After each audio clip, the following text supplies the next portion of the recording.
Ako to, že som ochorela? Ako môžeme ochoreť, keď jeme zelené potraviny? No pretože zelené potraviny nie sú všeliek. Oni sú štarter zmeny a pomáhajú nášmu telu, alebo podporiť naše telo tak, aby si to telo dokázalo pomôcť samo.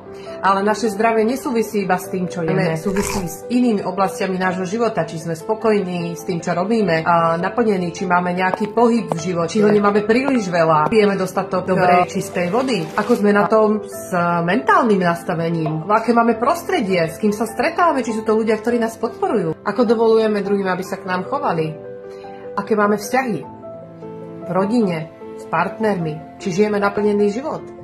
A či máme vôbec čas na svoj život, na svoje deti, na svoje hobby? Či si plníme sny? Či sme skutočne vo svojom vnútri naplnení so svojím životom a stávame každé ráno s tým pocitom, že wow, to zase bude nádherný deň? Alebo sa budeme s tým, že bože, čo ma dneska ešte všetko čaká?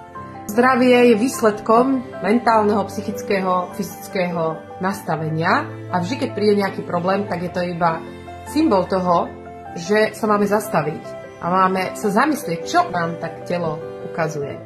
Máme oddychovať, máme sa lepšie stravovať, máme sa lepšie hýbať, máme si vyriešiť vzťahy, máme si zmeniť prácu.